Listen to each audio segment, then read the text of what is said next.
Please take your seats. The program will begin in 5 minutes.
Please take your seats. The program is about to begin.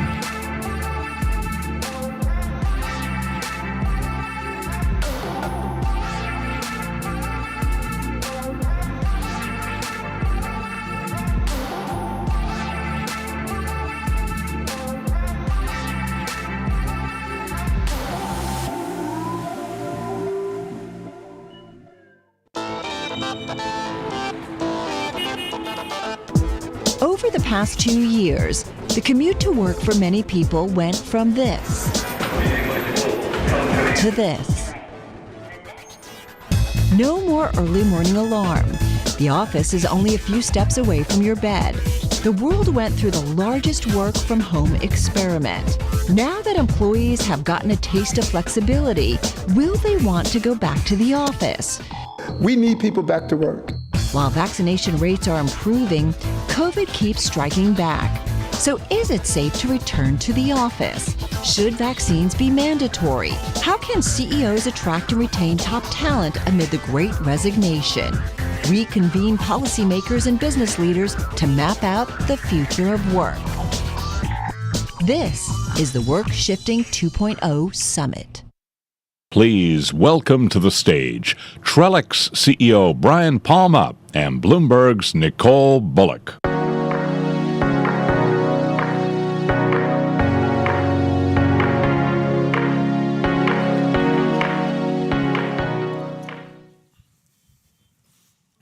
Hi, Bryan. Thank you so much for doing this.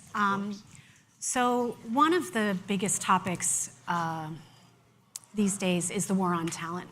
Now, certainly that's something that we've seen across the economy, many different types of businesses, but really acute in the most competitive industries like cybersecurity. So tell us a little bit about how you're managing that. Yeah, so I think, first of all, it's been an issue in cybersecurity for a number of years. With a shortage of about 1 million people today in cybersecurity, thinking that number will go somewhere up to around 4 million by 2026. So it's been a problem, I would say, pre-COVID, and it's just been exacerbated by the Great Resignation. So one of the things we're trying to do, and I think has been effective, although in its early days, I like to talk about this notion of soulful work versus soulless work. And one of the things we're seeing in the market is a lot of folks who are thinking more about their purpose and what do they do and what is the mission they're part of. And for us as an industry, not only for Trellix, I think it's a real opportunity because the work we do is very soulful. And the people that are employed at Trellix believe in what we do, believe in the cybersecurity mission, believe in protecting people. And that's one of the things we're trying to draw on is one, we have that culture, we have that mission, and two, how do we maybe attract great technologists that may be in other areas of technology where they may have lost their way with what the mission of their companies. So how does that play out, for example, in recruiting? Yeah, so I think for recruiting, we're doing a lot. We just rebranded the company. For those who aren't familiar, where McAfee and FireEye came together to create Trellix. So we've had an opportunity to go out with a new brand strategy. We've been investing a lot of money on social media to just make sure people know who we are. At the same time, we're telling our story about our culture and the work we do. And obviously, with all the events that are going on globally, we have a platform also to talk about what we do and how we do it. And that's been very helpful in recruiting. So certainly, I think for businesses and even people, cybersecurity risks are kind of a low hum of anxiety that happens all the time, but as you mentioned, really thrust into the spotlight in the last couple of weeks with what's going on in the world. Can you help us try to understand what are the real-time risks here? Yeah, I would say a couple things. I'd say maybe it's a little higher than low hum, but it's a pretty important industry, and I think it's one that does, as you said, create anxiety for many different customers across public and private organizations. I think I like to talk about it in this sense. Cybersecurity is a market that's over $200 billion. It grows at 16%. So it's a robust, fast-growing market. And then I think we have these events. Last year, over a little bit over a year ago, many of you are probably familiar with SolarWinds, right? That exposed some new things happening in the market where nation states were attacking private companies. And that kicked off what I like to call a super cycle. We're now in another one of those super cycles, Nicole, which is all about what's happening with the conflict in Russia and the Ukraine, and what does that mean for cybersecurity. So at this point, we believe there's obviously a heightened sense of cyber activity, potentially coming out of Russia and coming out of that region. But then there's also bad actors that just take advantage of these moments as well. So it feels like we're in another super cycle. So how should companies be thinking about safeguarding themselves to this? Yeah, so one of the things when I became CEO of the company in November, we really looked hard at where was the industry and where does it need to go. I've been in the industry for over 20 years. What we saw was a lot of shields and guards and keep people out, even in the imagery. So we were thinking about how would we rename the company. And it just felt like it was from a past era, and it wasn't current. So what we really started to think about was, what does living security look like? And that's really become how we got to our brand. Trellix is a coin term coming from trellis, which of course is a lattice-like infrastructure for plants and trees. So what I would say to you is that what companies need to do today is be adaptable and be flexible. My colleague, Kevin Mandia, who is the CEO of Mandiant, we worked obviously very closely divesting the FireEye business, has been saying for 20 years, you better assume you're breached. The question is, do you know it, and how are you going to remediate it? And that's the reality of this new world. You have to build resiliency, adaptability, and capabilities that can help you battle back against the attackers that inevitably are going to get some wins across the industry and probably likely within your company. So how much of that, just what you're saying about just assume that there's been a breach, how much of that do you think is already going on now related to what's going on with the war in Ukraine that we're just either not aware of or not talking about, or maybe it's coming at 5 p.m. today, or whatever the scenario is? Yeah, I'll take that in two separate. I think in general in the market, it's always going on, right? There are always people out there launching attacks, and they're getting, it's called dwell time. What dwell time means is somebody's in to your company, and they're in there, and they're doing things, and you don't know it. The question is, how long is that dwell time? Your goal is to reduce that dwell time, and then obviously get to remediation. So that's constantly happening, Nicole, across the industry. That's a cat and mouse game. I think particularly right now, we do see a heightened sense of what's happening in the market and attacks, but it's not as much as folks anticipated. And a lot of people are asking the questions, why not? What we've seen in the Ukraine is Russia has not used a lot of their capabilities directly on the Ukraine yet. And I use the term yet, and there's a lot of theories on why that is. But at this point, we've seen a slight uptick, but I would say it's not as much as many people had originally predicted. So if we turn for a minute to hybrid work, and so many people working remotely, using video devices, using their phones more, maybe being on networks that aren't necessarily as secure as what you would have in an office, is that just a whole other frontier of potential risks, and how should we be addressing those? Yeah, it has been. And as I mentioned, the kind of old model was you create a perimeter, you had a corporate network, you kept everybody in, and it was easy. They came to an office place, and you controlled everything. You knew who was good, who was bad, and you managed that. That was already collapsing before COVID, because people were starting to do things on phones and on video, and we're already changing the way we worked. It was really accelerated, and I think in some ways, I mean, COVID's not a blessing in any way. I don't want to misstate that. But for cybersecurity, accelerated that because everybody woke up and all of a sudden their entire workforce was not in an office. They were at home. They were in different places. And we've seen significant capability upgrade by companies across the world. And I think it's actually accelerated the capabilities we need to be able to handle this hybrid work world going forward. So I think in that way, it has been a positive because people were forced to spend money. They were forced to solve these problems when they weren't together in an office, and we'll reap the fruits of that over the next decade or so.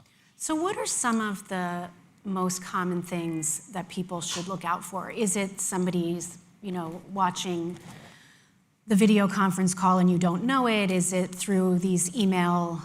That seems kind of very early days, but still works. A way to kind of get into somebody's system is to send an email that they click on. Is kind of, like I said, a bit old school, but seems to still do the trick.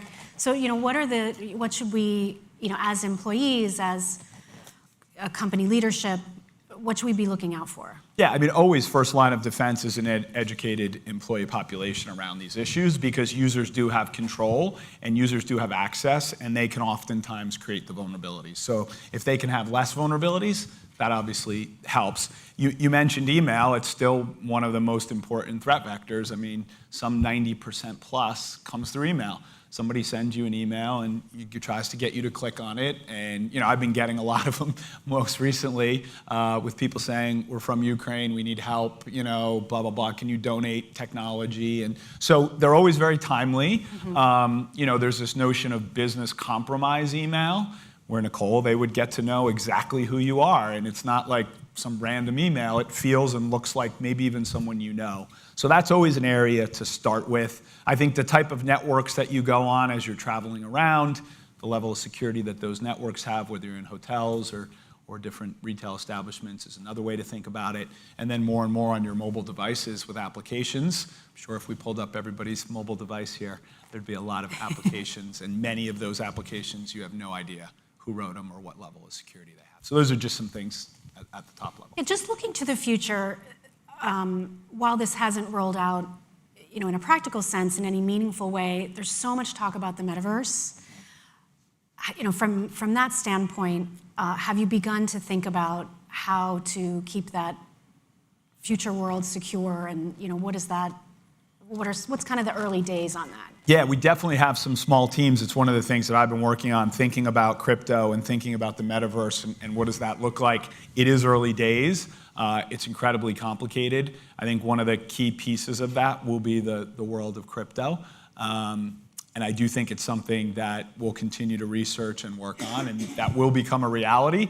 I think the way these things work is it'll become a reality quicker than we thought it would. Right.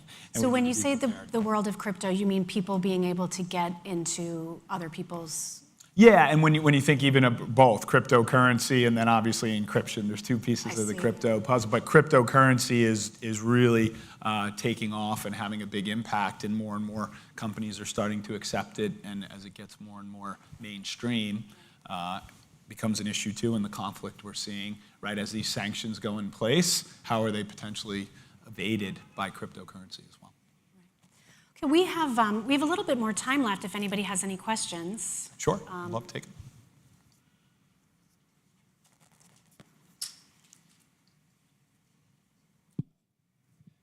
This is unfair. It's a question from my son. Okay, it might be a hard one. It looks pretty hard to me. With the recent Google acquisition of Mandiant, how do you see that investment shifting cloud security and redefining normal? It's a great question. And obviously, Kevin, who's the CEO of Mandiant, is a good friend of mine. We've worked closely over the last 25 years. So one, I think it's a great move by Google. Mandiant's a phenomenal company. They're the leaders when it comes to threat intelligence, incident response. We obviously, as FireEye, we're part of the company there. I think it's where the market's going. I think Google's taking a leadership position. I think by bringing that knowledge and capability that they're going to get from Mandiant, really that next frontier, as mentioned, in addition to the metaverse, is the cloud.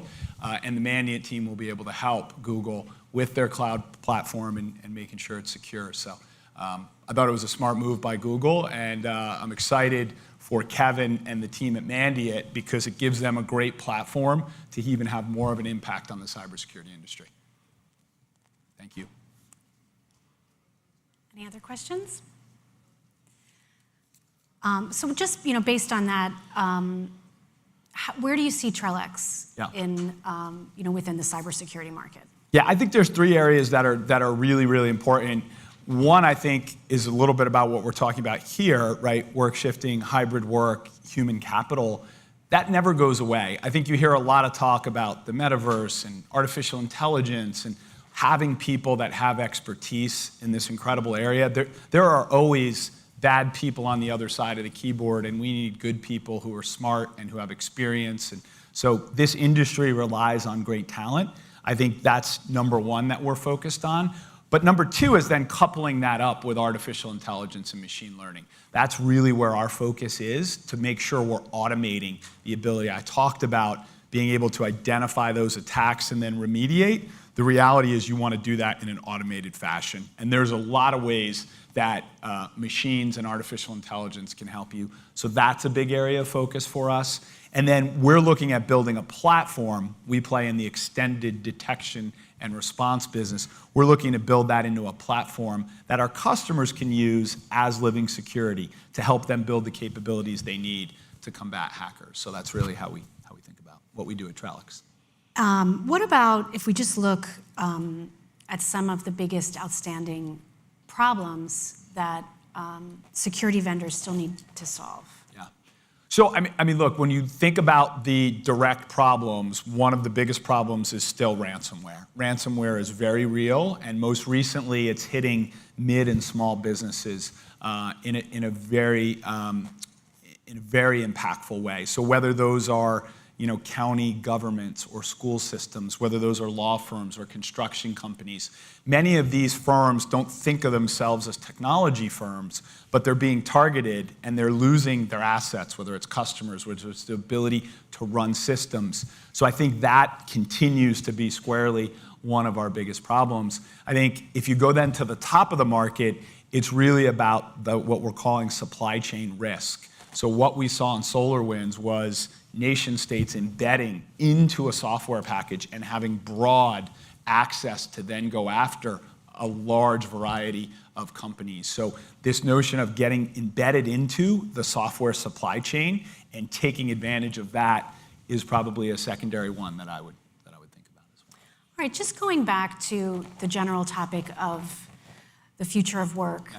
Where are you kind of on the spectrum of everybody back in the office versus being flexible versus putting a certain percentage on it? How are you as a company rethinking what's optimum for your workforce in terms of productivity? Sure. So I was just on this morning before coming here. We had a all company, all hands, and we were talking about what we've been doing is in 60-day increments, we've been talking about our offices have been closed.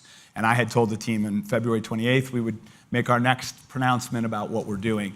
What we announced this morning is that I'd like to open all of our offices during the second quarter.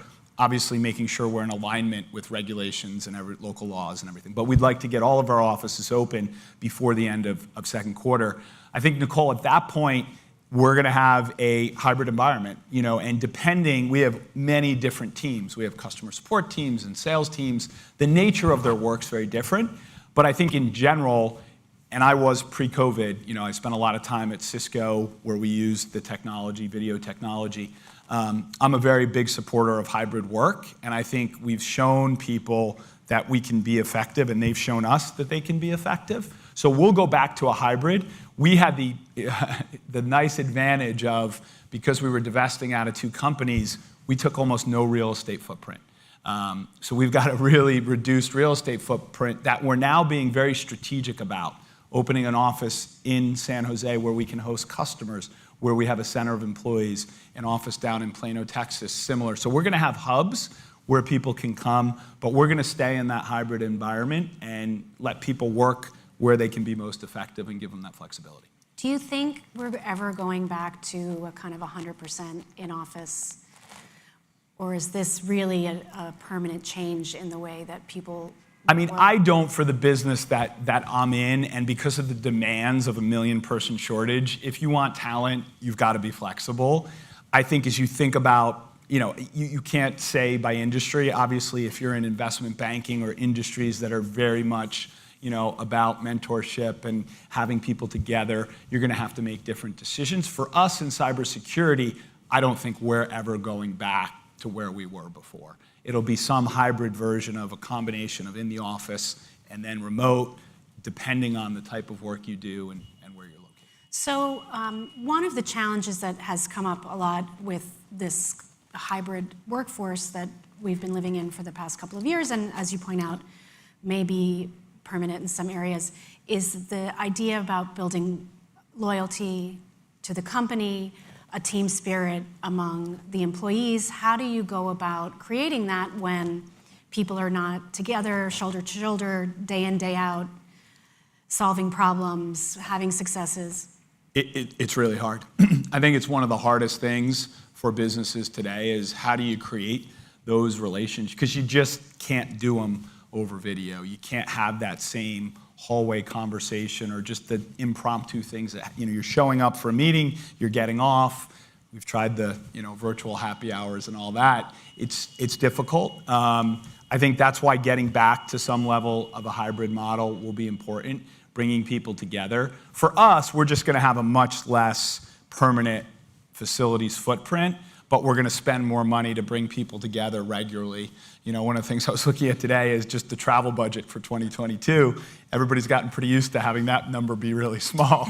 Now you got to factor into your P&L it's coming back, right? So I saw the number, I'm like, wait a minute, that's a bigger number, right? So that's been an advantage of all this. But I do think you have to bring people together. I think you have to make investments to do that. And it is very, very difficult. The other piece that's difficult, one of the things we're trying and we're going to, is what I call No Meeting Friday. Just getting people out of these meetings, getting them off. Because what we've heard from employees is work-life balance is harder in COVID. They work more, they feel more burned out because they just have to walk 3 steps and there's always something else to do.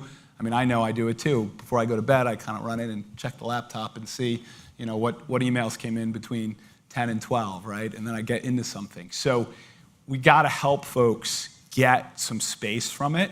So one of the things we're working on is, hey, can we have a no meeting internally? Obviously, we support customers on Friday. I don't want anyone to think they're not going to get calls from Trellix, but internally, we're trying to give some space to let people have more time to think and do other things. But it's a challenge for sure. Thank you so much, Bryan. Thanks, Nicole.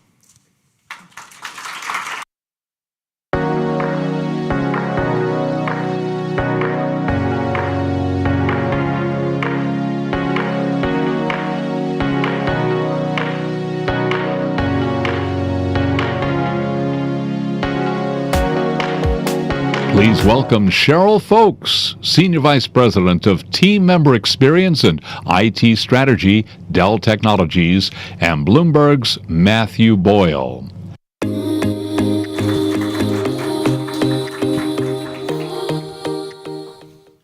Hey, Cheryl. Hello. How are you? I'm great. I haven't seen so many feet in months. I know. Socks, as we were talking about socks. I know. We talked about I had to buy new shoes and Matt had to buy new socks. Got my birthday socks on. So Cheryl, you are Senior Vice President of Team Member Experience and IT Strategy for Dell. So you really have to sort of thread this needle where you need to make the experience of being a Dell employee better, hopefully more productive, but also do it within the context and the framework of your broader IT strategy. So tell me a little bit, I mean, what has surprised you most about the way Dell workers collaborated over the past 2 years, and how much of those might be new habits or were just sort of adaptations they made during the pandemic? In other words, how much is going to stick and how much may have just been sort of the way we shifted over the past 2 years? Yeah, I think a ton is going to stick, and I'm actually super excited about that. So I should clarify, I'm in IT, I'm not in HR, so I know we've had a lot of HR conversations earlier today. The Dell environment, the Dell employee base has been incredibly resilient, like I think all of our employees have been. We have learned new tools to engage each other, to be productive over the last 2 years. And the longer and longer kind of COVID went on, knocking on wood that we're nearing the end of it, the more those became new habits. And there isn't a whole lot of appetite at all to go back to the way that we were before. So we were talking earlier, our offices opened their doors in the US this week, Monday actually. And pleased to say that it's been a kind of a quiet opening, which in IT, if you're in IT, what you want is quiet. That's all you really want out of life is quiet.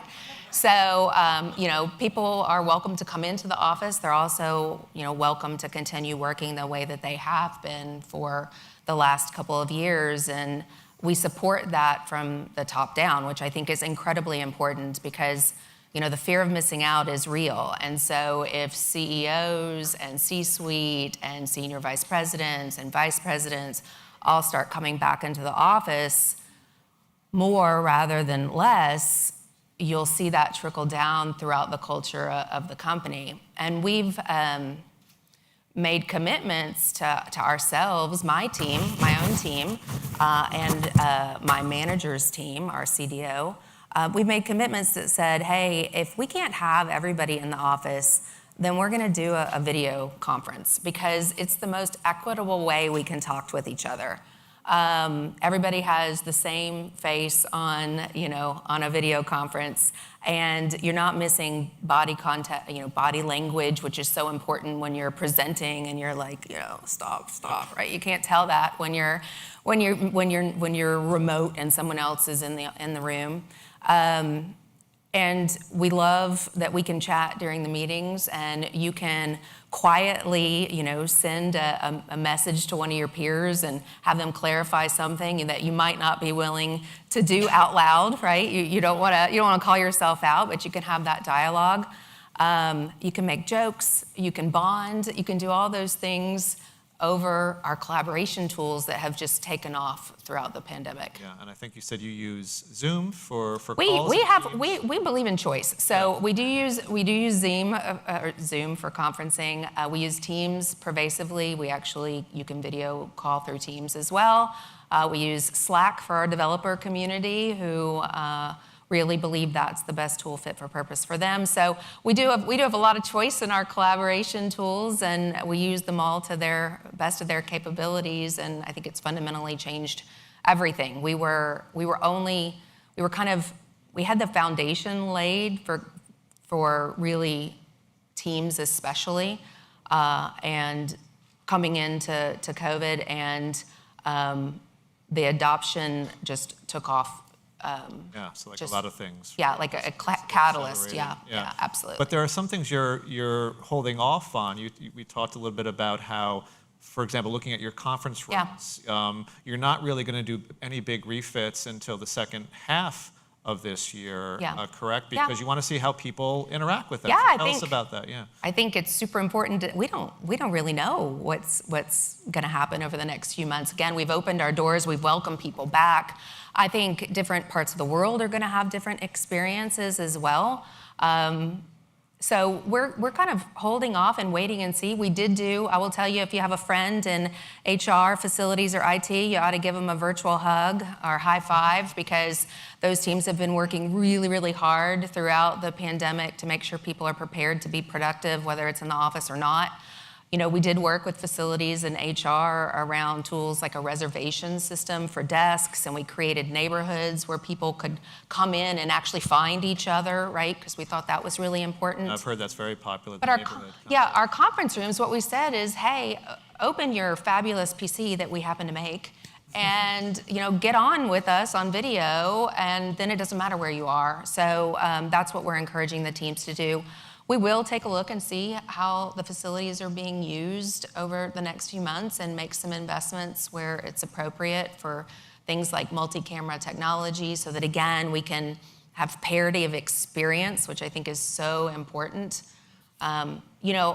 We had a large number of remote employees prior to the pandemic, and a significant number we were talking about that chose to work from home, particularly on Friday. Friday was a big popular day to work from home.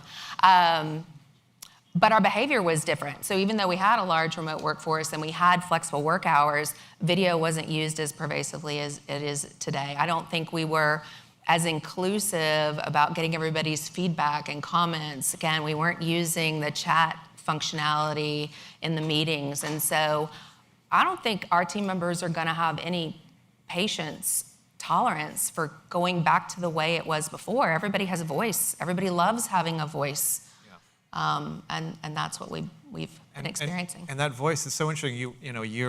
We're talking about Zoom, we're talking about Slack, we're talking about Teams, and so many of those platforms are second nature to us now. But one thing you told me struck me. You said, good collaboration, good virtual collaboration is like a relationship, right? Yeah. You got to work on it. It requires work. So you have to put the time in to stay connected. So there's obviously a huge human element here. How do you do that within your role? Yeah. I think like any relationship, what do you give people to show them you really care about them? You give them your time. And it's the exact same in the work relationship. So what's different now is that I'm not necessarily gonna run into you in the hall and be able to catch up for a few minutes and say, oh, we should go grab lunch in a couple of weeks. I actually have to think about it and reach out. So, for me, and for our organizations, we have a weekly coffee. I think lots of people, happy hours didn't go so well, but the coffees in the morning went pretty well. Office hours, which is really, we'll keep a conference open, drop in and either chat or ask a question. I'm committed to having often and frequent one-on-ones with my team. I have a new executive that works for me that's doing incredibly well, but I meet with him every single week, right, to make sure that there's the support there and that we have great open dialogue. I talk to him every day, but I meet with him every week.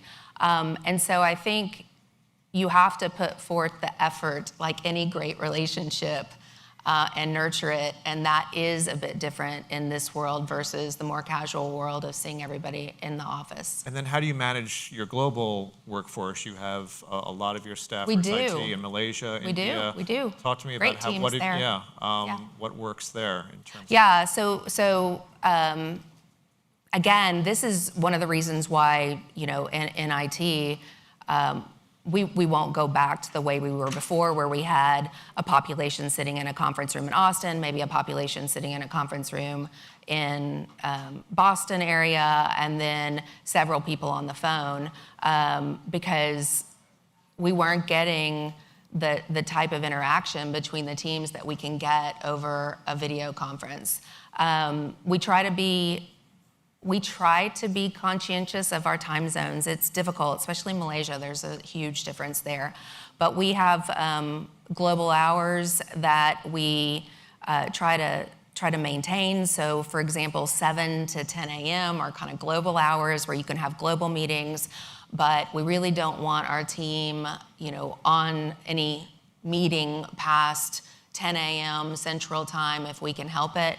We definitely don't have global meetings on Friday mornings. There's nothing worse than having a meeting on Friday night. So why would we do that to our, our wonderful population that works in other parts of the world? So those are things that we do to try to balance. We also stay connected. We have group chats, right? Where we talk about business or about things people need to know, but we also celebrate each other's birthdays and maybe give each other a little bit of a hard time. I'm sure they're watching this now and probably making fun of me on that Teams chat right there. So, of course not. Yeah, never. Yeah. Well, I've got to mention the M word, the metaverse. Everyone's talking about it. You are in IT, so it's definitely a fair question here. I mean, is it going to change how we work, or is it just going to be another tool that we incorporate into our, daily existence? I think it has the potential to change how we work. I think it'll first be another tool we incorporate into our daily existence. So my specialty in IT is our team member experience. So that's our collaboration platforms, taking care of our PCs, making sure you can be productive at home or in the office. And what we've looked at it for is, how could it change the way we meet with each other, right? And so could we virtually all be looking at the same whiteboard and collaborating together? Frankly, I think it has a little ways to go, right? It's a pretty invasive headset that you have to wear right now. I don't know that it would be, and fairly expensive as well. So, I think it's got a ways to go for small form factor and comfort. And then probably, a little bit of cultural dynamics there too. I can tell you if somebody asked me to put on a VR headset for my next meeting, it would be a novelty for a little while, but it wouldn't be something I would naturally do, whereas my 11-year-old would be like all in for that all day long. So, as we start to prepare for the next generation of Dell employees, we have to be thinking about what they might want to do and how they might want to work also. Our 11-year-old and my 13-year-old are playing Minecraft. So I know, they're all ready. They're totally. Yeah. You mentioned the expense and the cost of those headsets. It gets me thinking about ROI. And when you look at a new piece of technology, how do you figure out whether it's going to be worth the cost from a team member experience, an employee experience point of view?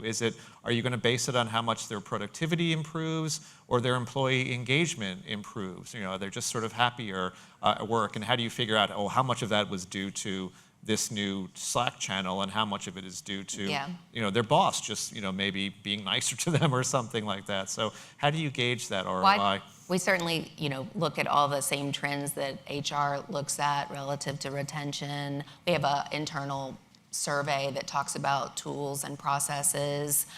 We, in my own organization, do a quarterly survey, so a lot more rapid feedback around how our discrete IT services are performing. I'm happy to tell you that we hit our highest employee satisfaction with IT during the pandemic last quarter, which is crazy, amazing to me.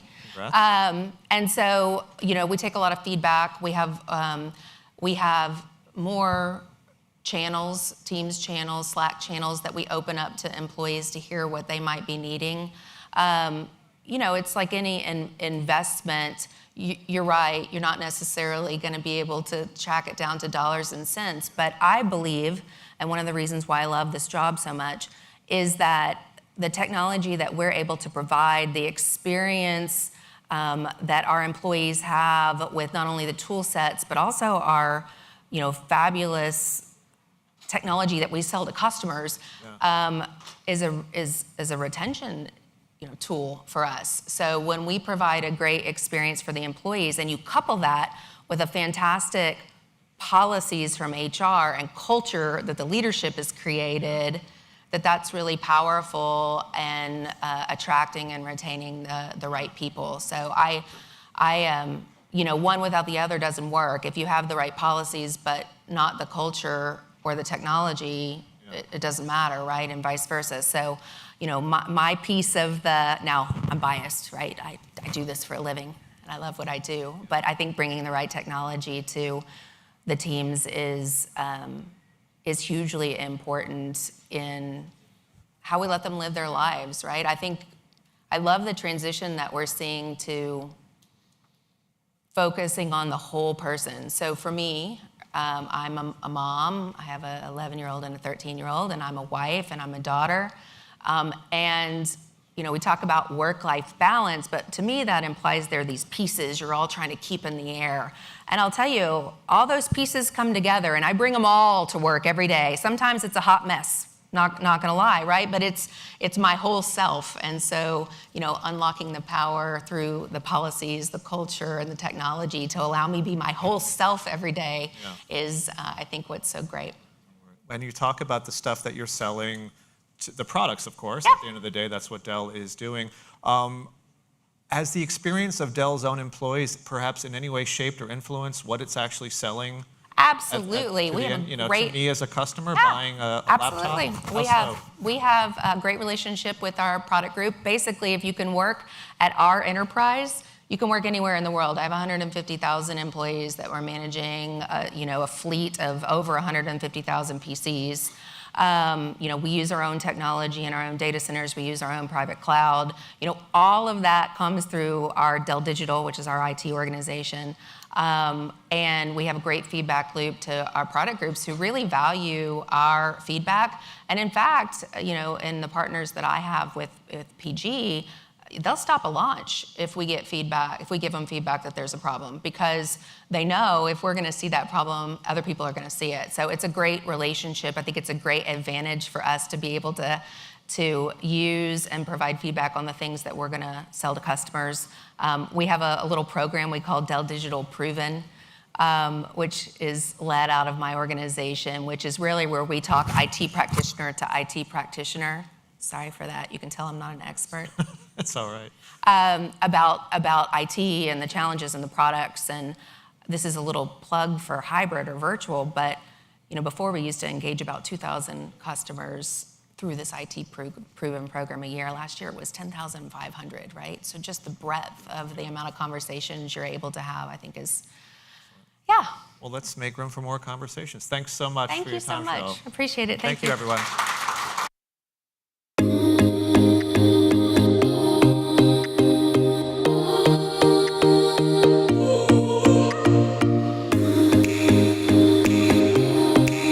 Please welcome live via remote Jared Spataro, Corporate Vice President of Modern Work at Microsoft, Emma Williams, Corporate Vice President, Modern Work Transformation at Microsoft, and Bloomberg Global Business Correspondent Ariane Cohen.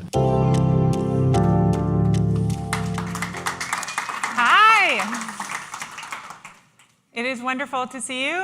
So I was lucky enough to be up at Microsoft on this past Thursday, and I was surprised to see how much tweaking is going on in terms of physical spaces there. I was expecting sort of much more of a kind of technical dive, and instead they have this big room called the Hive, where it's a warehouse where they sort of test different shaped conference tables and it's really interesting. So I was wondering if you could tell us a little bit about how, if I'm a company, I might want to sort of rethink the space and design of my kind of conference rooms. Yeah, you bet. It's great to see you again. Great to be here. Well, I think the thing that's most interesting for us over the last couple of quarters as we've been preparing for this transition is we've realized that as we all head back to the office, we have to rethink our space. And in particular, we have to think about designing that space for the people who aren't physically present. And that's just kind of turning the whole idea of design on its head. And a lot of what you saw when you were up here was that process of us really starting to think, what if every meeting had a digital participant? How could we make sure that that digital participant didn't feel like they were a second or a third class citizen in the dialogue? And that means that you're really starting to look at how you use the physical space, how you bring people in digitally, how you represent them, how easy you make it for people to exchange ideas. And just broadly speaking, I think, the future really of work rests on this idea of flexibility in how, when, and where you work. And that's going to imply a lot of differences in how we use our office space and what we actually use the office for.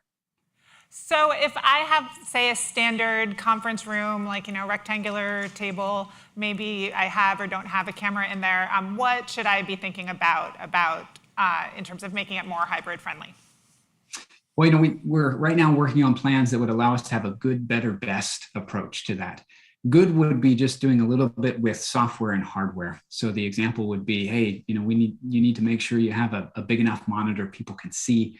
Cameras become paramount in this case, because just one camera that shows the breadth of the room ends up projecting a room where people look so small you can't tell what their reactions are, and you lose the ability to really have a connection. So you can start with some great, fantastic software, cloud-based software, pair that up with some really good hardware, and without changing anything else in the room, you're already on your way. That's a good approach. The better approach is when you start to look at what you might do with furniture and reorienting the room. In particular, as you saw, we're starting to experiment with furniture that allows all the faces to be seen at once for a digital participant, even reorienting the room so you're facing the long wall. And then the best would be that you really think about a conference room and just really redesign it for those digital participants. You won't do this for all of your conference rooms. We think most people would choose between 5 and 10% of their spaces to do. But that good, better, best allows us to capture you where you are and make sure we can work within a budget too. So Emma, you work with a lot of different kinds of companies and industries. How does this all apply to companies that might not be, knowledge workers sitting in a conference room? Yeah, just to take a step back here and just orient ourselves, frontline workers represent about 80% of the global workforce area, and 90% of companies employ them. And there are nearly 2 billion frontline workers on the planet. So they're a massive, massive segment of employees. And of course, they often work on shifts. They often work on their feet. They're often mobile first if they have the devices at all. So they have a very different experience. And we did some research recently across 9,600 frontline workers across 8 different industries and 8 different countries. And the feedback was, wow, technology is definitely needed in order to empower them more successfully, and a much better prioritization of culture and training. And I can certainly share more with you about that, but those are the 2 key pieces of feedback. So I think we all kind of know what it looks like if you're sitting at your desk and you're using Microsoft Teams, and so is somebody else, and you're collaborating together. What does this look like for, say, doctors or burger flippers, or just people who are not sitting stationary? Yeah, it's exactly that. You go into hospital, it's all the doctors and nurses on their feet, or you go into a retail store, it's the floor employees. You get on an airplane, it's the cabin crew. Hotel, it's the hospitality folks, or in production lines, it's the manufacturing crews. So very different types of roles. And really what they're looking for, the feedback told us, is a couple of things. One, they traditionally haven't been, before the pandemic, they really were not as digitized as they could have been. They didn't have the software to support them. In fact, we saw a 400% increase in Teams monthly usage since March 2020.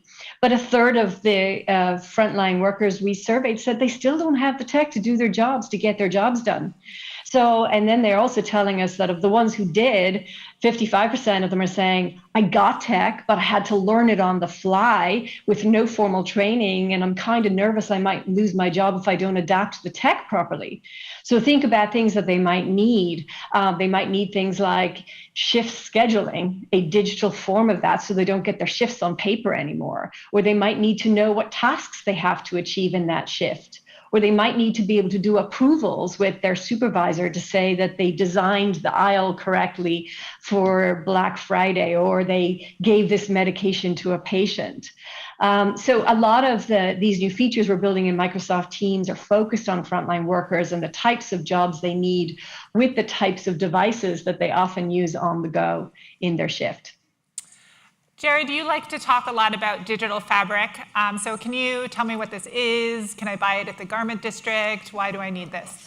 Well, you get me started on digital fabric. That's right. The big trend that we see coming out of the pandemic really is that almost every organization has recognized they have to connect their people, that it's all about connections. And so I've kind of drawn this analogy of, boy, that makes me think of a digital fabric where you're kind of using digital technologies to weave your organization together in a way that works for you. Emma's hit on some of it. There are a lot of people who were not digitally enabled prior to the pandemic. We're seeing that kind of go through the roof, the investment there for frontline workers in particular. But it's not just the connections that matter, it's what you can do after those connections. So in particular, for us, for instance, we believe that communication modalities need to come together. You need to not only be able to have a video conference with someone, but you have to be able to have persistent chat. You have to enable asynchronous collaboration, even being able to kind of connect that with a phone system so that you can connect with people who aren't in your digital fabric realm, if you will. And then there's one other aspect, Ariane, that really catches my attention right now. When you have that connection, we find there are kind of two strands to the digital fabric. One is what I'd call the strong ties between you and your daily working group. These are people you work with every day to get things done. But the other is what we would call weak ties. These are relationships, touch points that you have with people that you may not see or work with every day. It turns out that fabric is stronger when you weave both types of strands into it. And so digital connections need to be able to do both. And that's where we're already starting to see companies recognize that as they look at kind of some of their collaboration networks and how they've suffered over the course of the last 2 years. Yeah.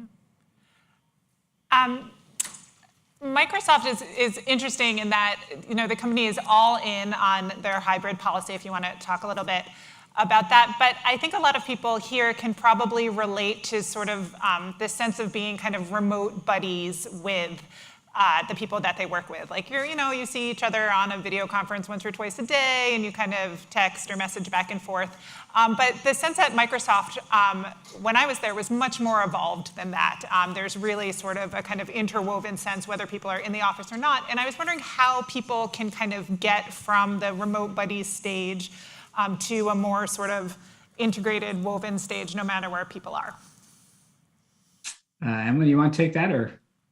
Well, what I'd say actually, when you think about the front line on this one, Ariane, it's just to build on what Jared just said. He said that these strong ties became stronger, but weak ties, it's important that they don't become frayed. It's so prevalent in the front line. 76% of frontline workers are saying that they're feeling super bonded to their coworkers in the last 2 years, Ariane. Just think of it, labor shortages, health risks, supply chain woes. Everybody's in the trenches together. They're super connected. But guess what? They have no or very little connection to corporate, to headquarters. They're not getting that sense of prioritized culture from corporate, and they're not seeing the flow of communications. So back to that sort of weak tie digital fabric that is so important. If you really want your front line to be strong, it will make your business a better bottom line. It means you need to prioritize culture from corporate. So your flow of communications gets to your front line. Why is that important? Well, guess what? All of us want to come to work every day. We want a sense of purpose. We want a sense of excitement about the mission. We want to feel how our work contributes to the company's mission that we work for. If you don't talk to your front line, they don't feel that connection. Guess what? They might go somewhere else where they do feel that connection. And I'll add, Ariane, to that. One of the things that we've seen is that people are really starting to realize that physical connections, in-person connections, have real value, but you just have to think about them differently. You actually have to arrange them. And so going from remote buddies to doing something different, not only applies to your frontline where you're trying to make sure that you get the connections that Emma's talking about, but it also applies to your information workers who might not be in the same place very often at all. They're these remote buddies. And so we are seeing companies very deliberately decide that they're going to use their space as a way to gather people together. Like, hey, we really want you to come in for this half a day or this meeting. And oftentimes when I see that happen, whether it's at customers or here at Microsoft, we see kind of a little bit of rejoicing, lots of hugs all around. People actually make a physical connection, I think builds up some social capital. So that's another kind of, it's very practical, but it's starting to play out here all across the world. One of the things that struck me when I visited, Jared, was that you were sneaking out at about 3 p.m. with your backpack. And you're gone for the day. And I was wondering if you can talk to me about kind of your own schedule and also kind of Microsoft's approach to hybrid for all 180,000 employees. Yeah, sure. But first, let's kind of zoom out for a second and look at the policy change that we made. We didn't implement too many new policies, but the one policy change we made that is probably going to have the longest lasting, most durable effect is we just told employees that for most positions, there are a couple of exceptions, but for most positions, you can work up to 50% of the time remote or from home without having to talk to your manager, get any additional approval from your manager. And what we're trying to signal there is that we want you to have the flexibility, but we also want to signal that in-person FaceTime, like we just talked about, is really important. What that has meant for me personally has been pretty liberating. honest with you. Prior to the pandemic, I kind of went in at 7 and came out at 6, and it turned out so did about 40,000 other people. And so you were stuck in traffic, you were, all sorts of things happening. So as you saw me slink out there at 3, I was going back to some more meetings. In fact, I had one on the way home. But the traffic patterns are different because I can choose my own time. And so I literally have not sat in traffic, now since I started going back to the office ever, just because I've been coming in at different times. And that's pretty cool. Like, even if just that one thing were different for me, it would make a really big difference in Seattle traffic. That's right. And Jared, just to build on that, we actually built that feature into Microsoft Viva. We created the feature even for people who are at home, working fully from home, 100% remote. We built in something called a virtual commute area. And to get that same sense, when you used to leave the office, you'd be sitting in traffic, but it was a great way for you to calm down your mind, for you to sort of think back on your day, get ready for tomorrow, and literally virtually disconnect in a very mindful way from your job that day. But then the next thing we did was build that virtually for customers at home, because guess what? You walk from your living room into your kitchen and you have no time to mindfully disconnect. So whether you're 100% remote or whether you're hybrid, hop in and out, Microsoft still wants to enable you to have that opportunity to mindfully disconnect. Emma, how do you handle organizations that might not be as forward thinking about hybrid work and hybrid arrangements, especially if you're talking about frontline workers who, historically show up from, for their shift? How do you address that? Look, I speak to customers all the time. And in fact, one of the world's largest retailers, the CEO, was at Microsoft a few months ago. And he said, you know what?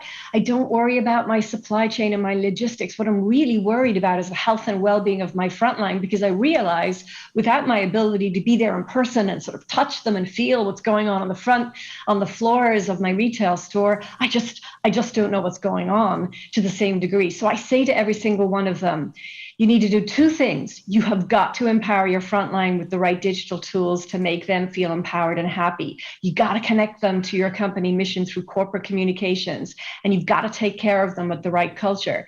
They are just like information workers. They need the same sense of connection and purpose. They need the same sense of collaboration and problem solving on behalf of your company. They need the same sense of well-being. But guess what? They just need it in a slightly different way. They need it in a time-shifted way. They need it in a mobile-first way. Yeah. I was wondering if you can tell us what is coming, 5 years down the line. What are our meetings going to be like? I think that's what everyone here really wants to know. Well, I get that quite a bit. And so we'll tell you some of the trends. We're learning just like everyone else. We're trying to be students of the time. But one of the biggest things I think we've realized through all the research that we've done is that even though we're asked to work very hard at work, we are not robots. And that may sound funny, but it boils down to this truth. People come together in organizations to get things done because there is this energy that happens when individuals and groups make connections. And that idea of connection is just super important. So if we take that idea of connection and then kind of project out and say, well, where is the meeting going? Where is this all going? It's going to be all about bridging the digital and the physical so that you have a really rich connection with people, again, one-on-one or groups of people. So you'll already see us starting to talk about this idea of the metaverse. I think a lot of people kind of, smile and nod or roll their eyes even when they think about the metaverse. But for us, it's very real because it's all about deeper physical and digital connections. So what should you expect? Well, we fully expect, as an example, that you'll start to see people being projected into physical spaces with holograms. The research already is telling us that you do feel more connected to someone when you have kind of a 3D type experience like that.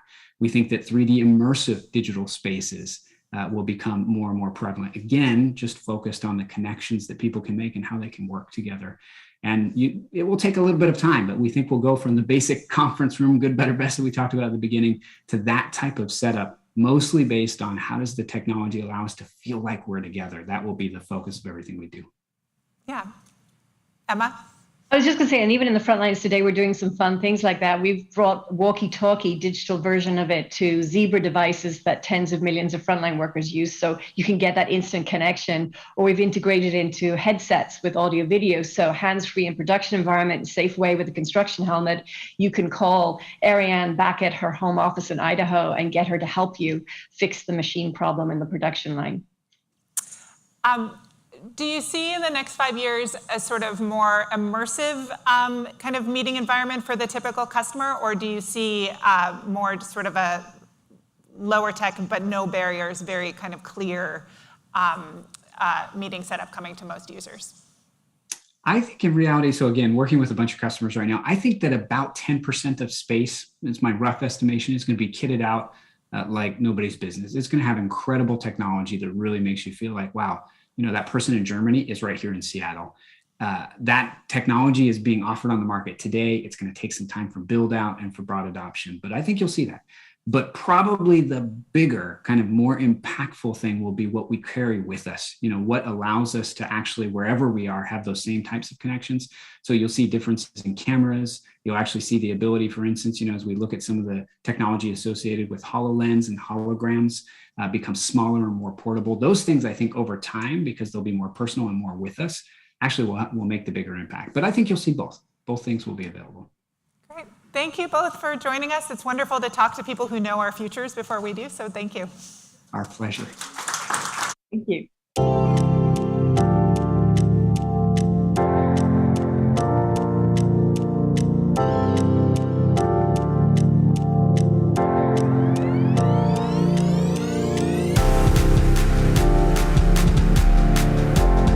To operate at your highest level of performance, your business needs to be on its A game. But it takes the right technology partner to get you there. The A game doesn't happen overnight.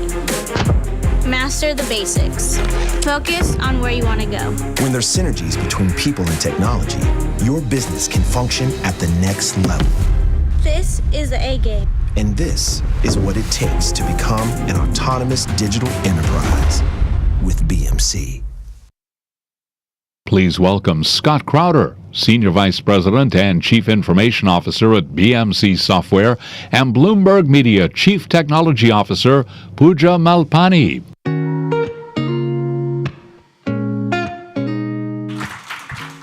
Hi, everyone. I'm Pooja Malpani, the Chief Technology Officer at Bloomberg Media. It is my pleasure to introduce Scott Crowder, the Senior Vice President and Chief Information Officer at BMC Software. We are here for BMC's advisory board spotlight on, if I forget the topic, it's right here, leveraging digital transformation. Scott, my first question for you is on hybrid work. As we get ready for the new normal in tech, it seems like hybrid work is here to stay. How are you preparing for this? I completely agree with you. We actually started about 8 years ago, transitioning a lot of our different business systems to software as a service platforms like Salesforce and LinkedIn and all of the other ones that you can imagine, which really, laid the foundation, I believe, for people to work, and do anything from any type of device anywhere in the world. So that was one of the things that we, really took that SaaS-first approach to our business systems. Number one. Number two, the unified communications platform was something that we started about 8 or 9 years ago as well, which really removed all the different telephones and devices out of all the offices and desks, which again, gave us really that platform to do that. Overall, I think that, from a hybrid work perspective, we laid the foundation and then the pandemic hit, right? So we get the phone call March 12th and then, we're all going home tomorrow, right? That was pretty much a non-event for us. I mean, it was horrible, all the things that were going on in the world with COVID. But besides for cranking up some bandwidth and a few more VPN licenses here and there, everything else really was seamless as far as our overall transition. Were there any surprises? It sounds like you were more prepared than many of us.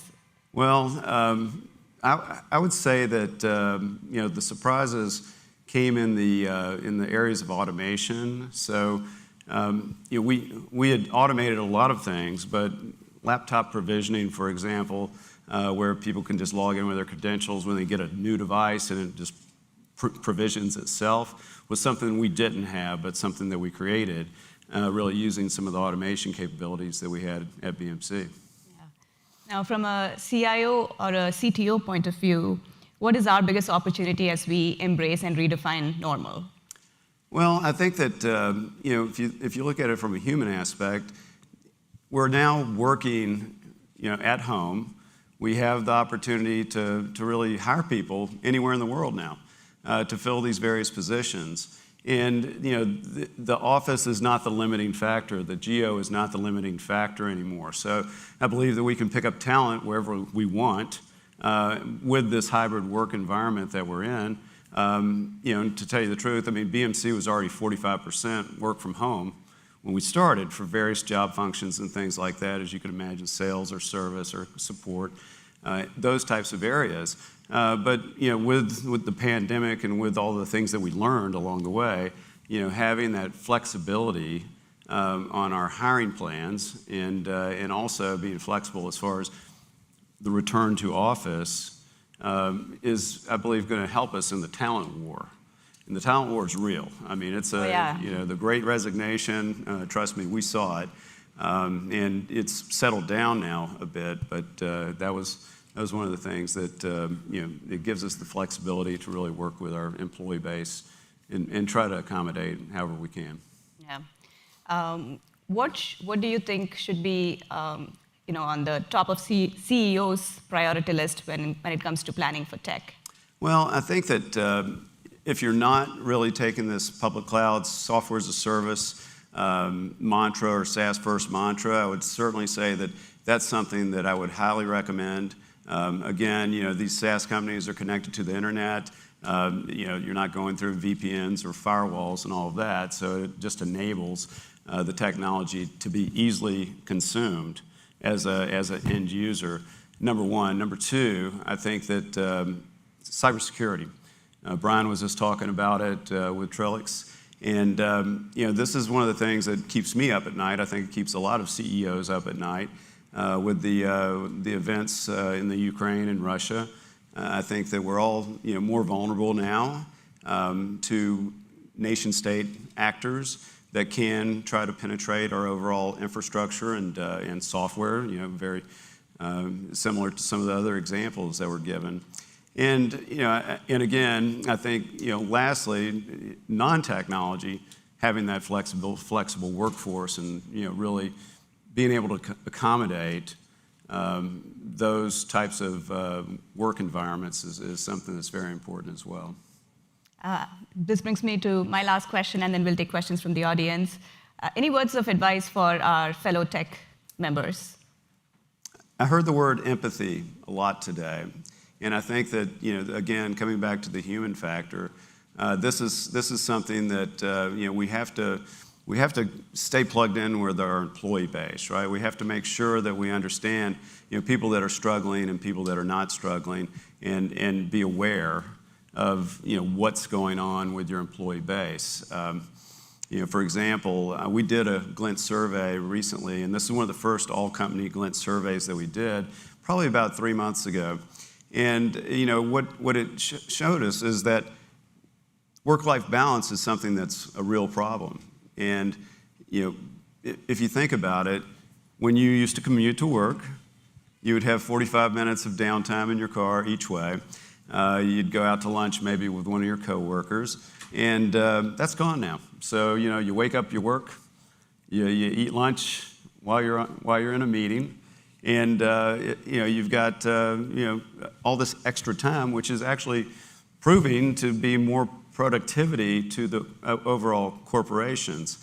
It's about 15 to 20% because we're measuring transactional volume and Okta and other types of business systems that we have, and we see the increased traffic. We see the increased volume and even conferencing minutes, for example. So we were at 10 million conferencing minutes before the pandemic. We were predominantly Skype for Business, and we transitioned to Teams. And we already had Teams up and running, but the adoption had not really changed, right? Teams was something that, when you think about it from a bandwidth and codec aspects, it's much more suitable for work from home. So, however you can, have these different unified communication systems and capabilities, that's very important. And then last but not least, and Bryan talked about it, being at home, you do not have the firewalls. You do not have all of the technology that you've enjoyed in your offices for all these years now.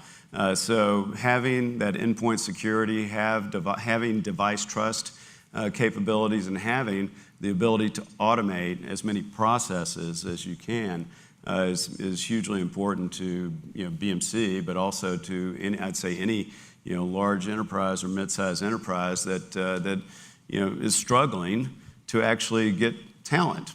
And that's we hear about the 11 million jobs that are open right now. We know that there's 1 million security professionals that we're trying to hire. And it is that sort of war on talent, and however you can use some of these different tidbits to help your enterprises, I think would be very helpful, and just word of advice. Yeah, no, thank you. Maybe we have time for one question.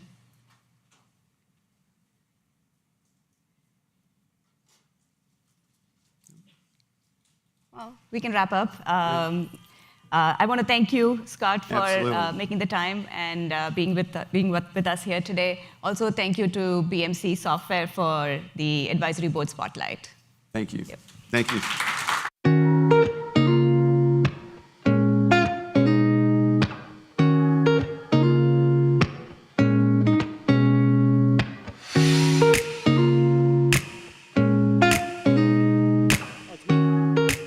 Okay, so we're going to take our afternoon break. We're going to be back in, let's say, 15 minutes, 20 minutes, 3 o'clock.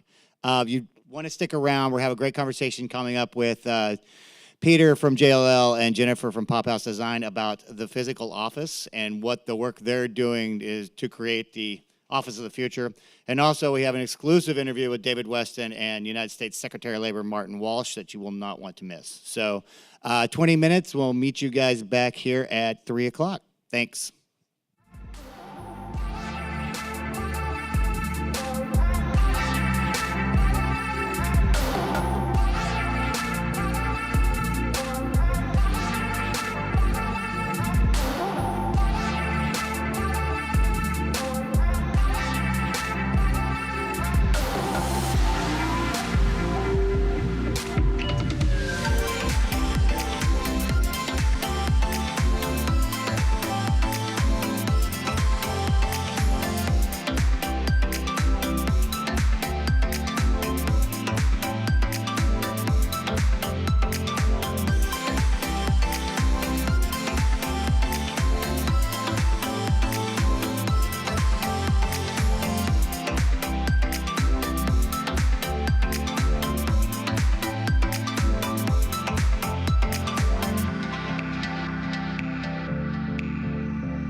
Please take your seats. The program will begin in 5 minutes.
Please take your seats. The program is about to begin.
Please welcome to the stage Peter Miskovich, Managing Director of Strategy and Innovation Consulting, JLL. Jennifer Janis, President of Pop House Design, and Bloomberg's Ariane Cohen.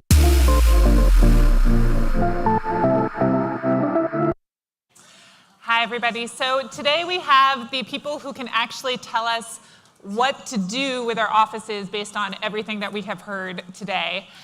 So Peter, if you want to start us off, I was wondering if you can kind of tell us where offices are going from your point of view.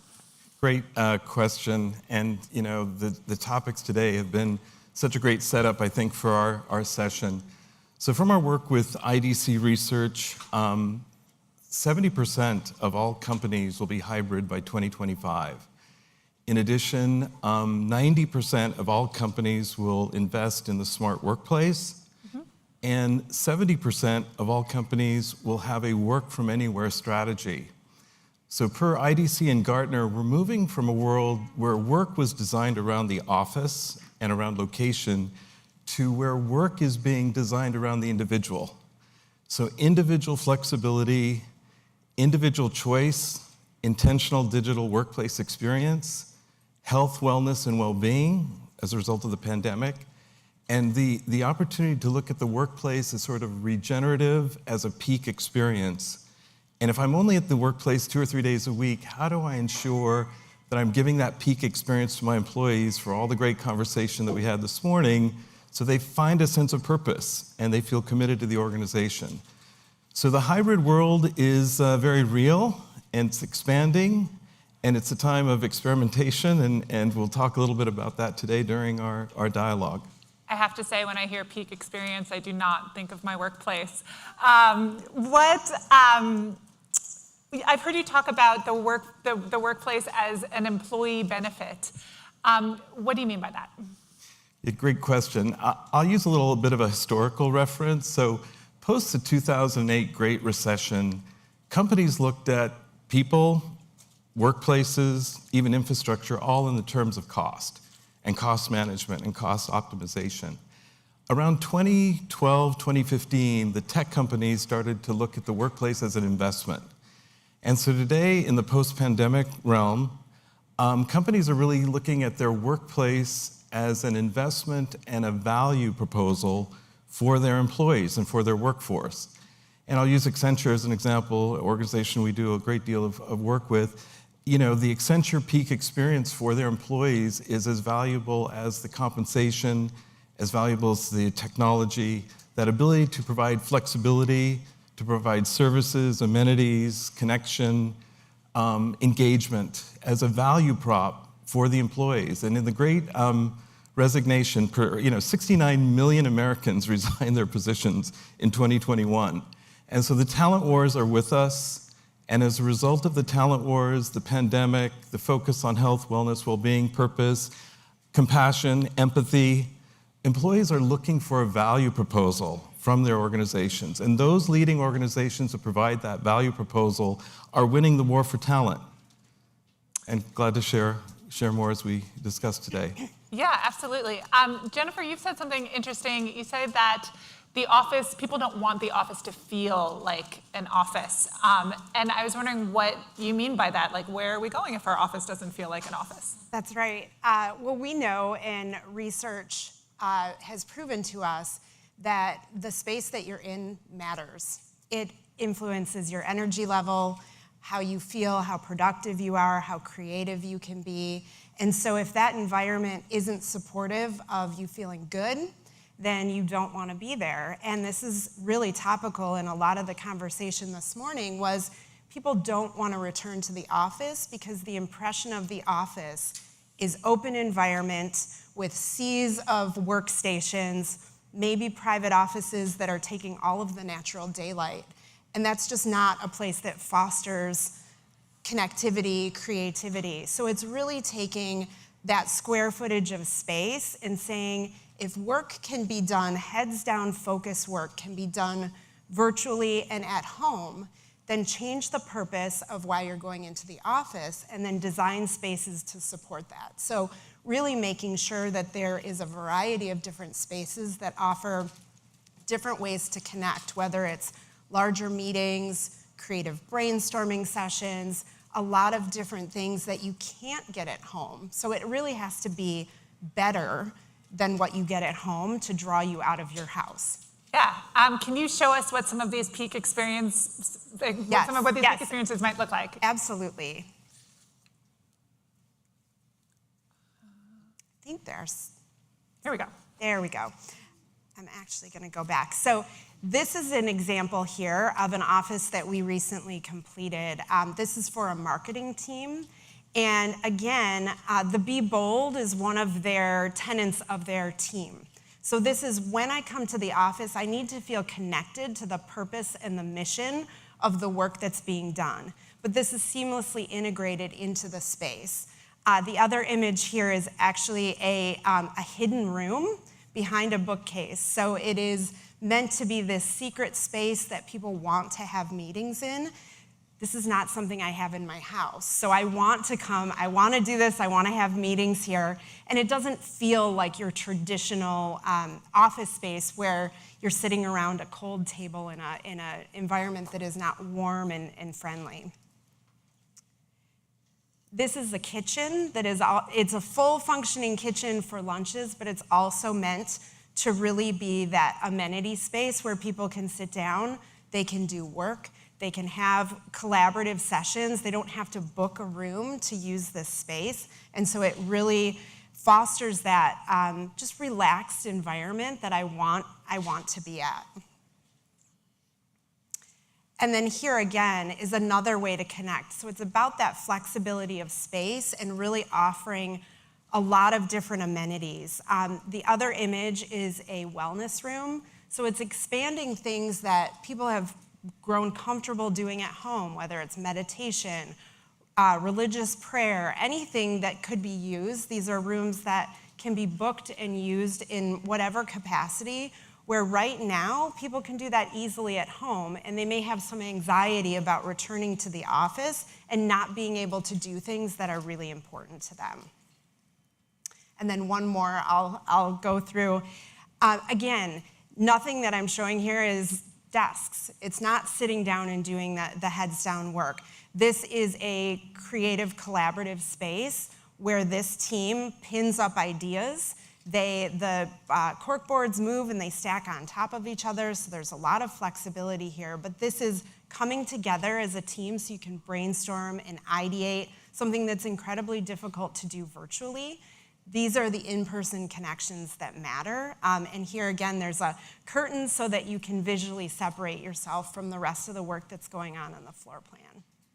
We have an audience question. How can businesses that are on smaller budgets or already kind of are locked into whatever their office plan is, if something like this looks appealing, how do they get there budget-wise? Yeah, I mean, there are so many things that can be accomplished in a variety of budgets. And that's really looking at asking people what they need, tracking that, and figuring out how to utilize the space. So much of it is about creating spaces that are flexible, that can be used in a multitude of different ways. And that can span at a very cost-efficient price point, or it can be every luxurious amenity available. There's a wide span.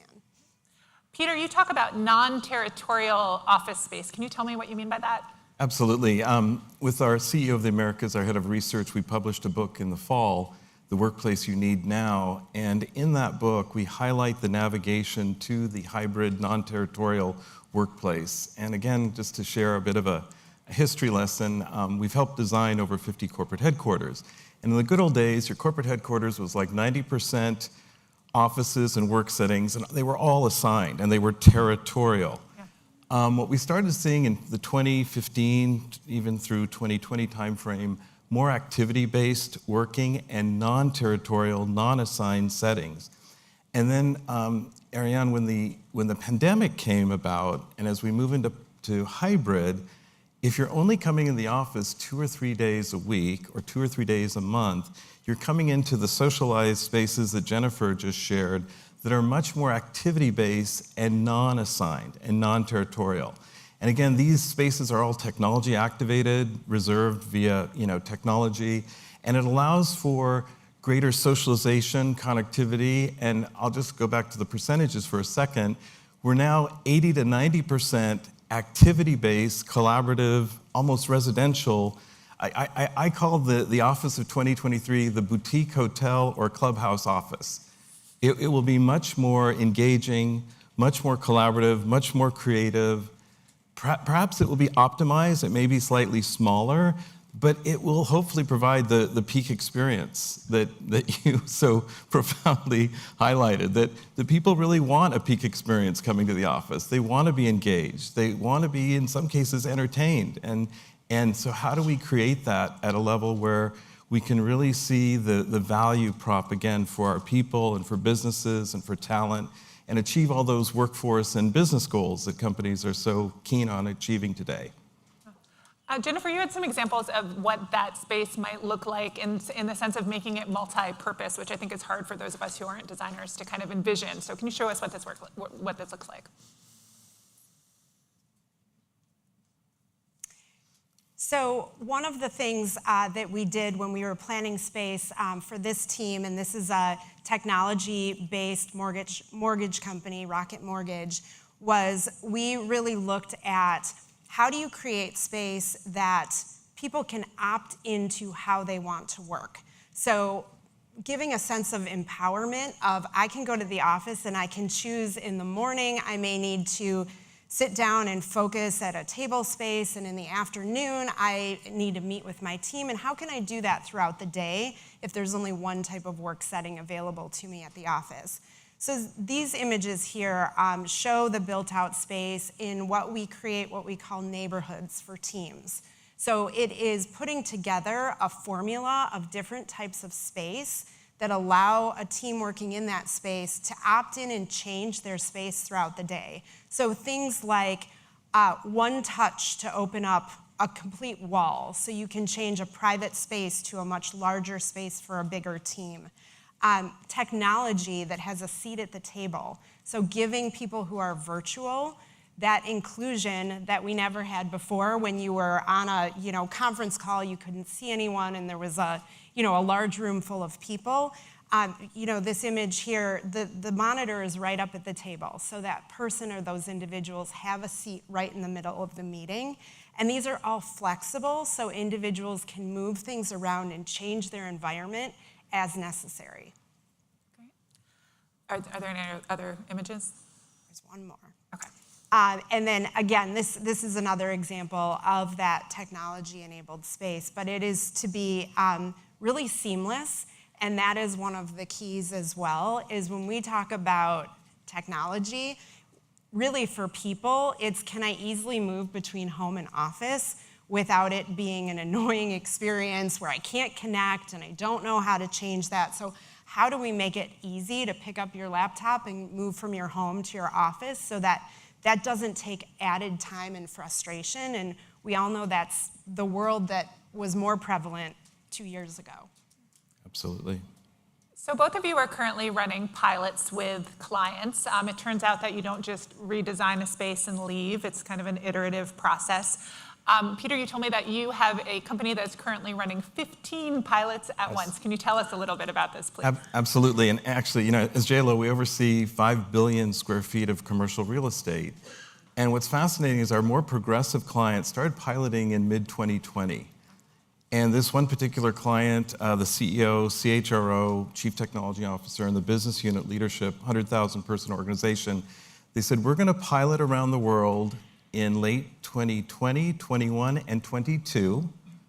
We're going to run these pilots, and then we're going to learn from the piloting experiences. And I really appreciated the earlier comments from Microsoft, who's a great partner of ours. This client, as Microsoft, Accenture, others, are taking a learning mindset. And Jennifer and I both shared this in our earlier conversation, that it's a learning process, that the workplace of the future is not one and done. It's not cookie cutter. It's not one size fits all. It requires hybrid, pilot, experimentation, learning, and then adaptation and modification. And the winning companies that are winning the hybrid evolution are taking this approach and learning from their pilots And then as they learn, they're sensing. So I had one client, they never asked their employees how they felt about the workplace, whether it was a peak experience or not. They never asked them. We said, wouldn't it be great if you asked your people, how do they feel about the work environment? And so now they're sensing in a very non-intrusive way every 2 weeks as to how do their people feel about the pilots, how do they feel about the amenities, how they feel about the services. And that feedback loop is really important to ensure the spaces that Jennifer just shared, that those are being activated and they're working properly.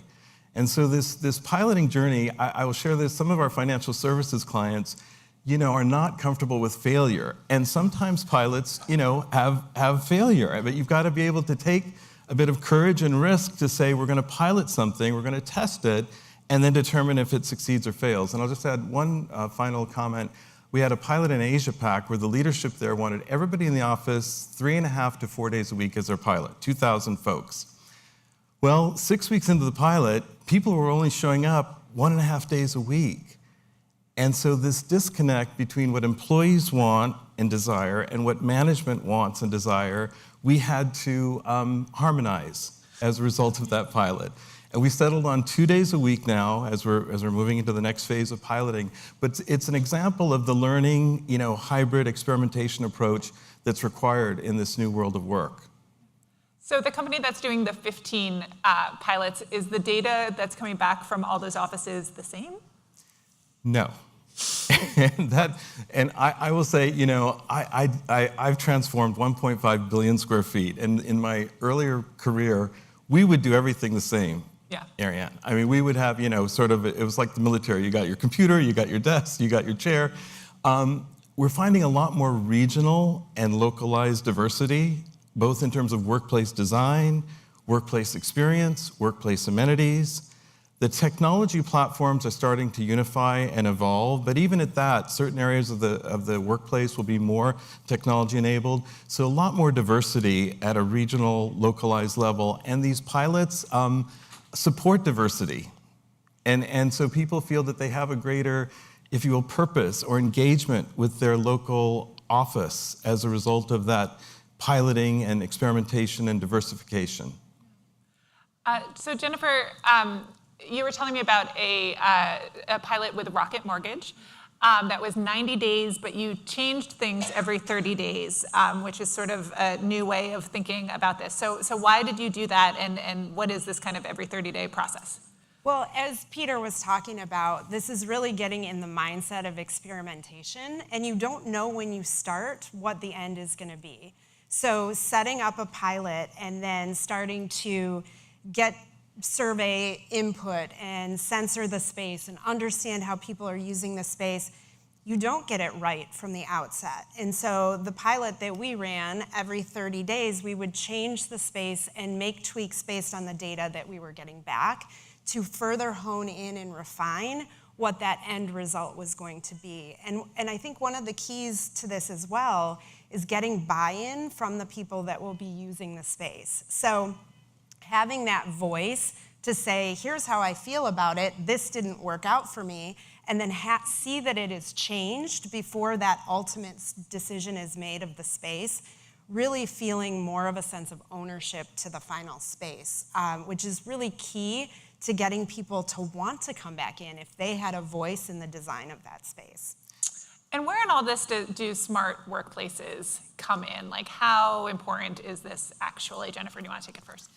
Sure. I mean, I would say the smart workplace is kind of the baseline. We know that people are going to be working virtually moving forward, and so if the space doesn't seamlessly support the work that's done, then it's going to be frustrating and people will stop coming. So that's just the baseline. And then building upon that is adding in all of the other hospitality amenities that we talked about so that when I'm there, I feel like I'm on vacation. It smells good, there's music, it feels good, all of those things so I can feel like, oh, actually, I don't want to be connected to my computer while I'm here. I want to have face-to-face conversations, and I have multiple spaces that I can do that. Yeah, I would agree with everything Jennifer just said. The activation of the smart workplace began probably 10 years ago, but it's really now going to ramp up in terms of investment. And I'll use Accenture New York as an example. I was there last week, and they have 10 floors. All of the electrical socketry is movable, and the majority of the walls are movable. So all 10 floors are changeable, movable, flexible for the longer term for the type of piloting and experimentation. And little things like you can put your smartphone on a charging station, and that charging station knows that you're present. Or you walk into a room similar to what Jennifer just shared, and the room knows that you're present, and it's activated based upon your presence with your smartphone. So I think we're going to see a new level of sensory intelligence in the intelligent workplace. And then I'll just put in a quick plug for the metaverse, that the smart workplace is physical, but it will also be virtual in extended reality and metaverse. And you know, the projections are, it took us like 15 years to sort of get email up and running. Virtual reality in the metaverse in the next 5 years could be scaled at levels that we can't really predict. And it'll allow for another level of immersive collaboration and smart workplace engagement, you know, sort of the blurring of the physical and the digital and the virtual, you know, coming together. And those, you know, I have 9 godchildren, they're all gamers, right? And you know, they are gamified. They were raised in a virtual environment. And so taking that into the workplace of 2025 is not such a far stretch from what we're seeing, again, with some of the piloting in the metaverse. We have a question from the audience.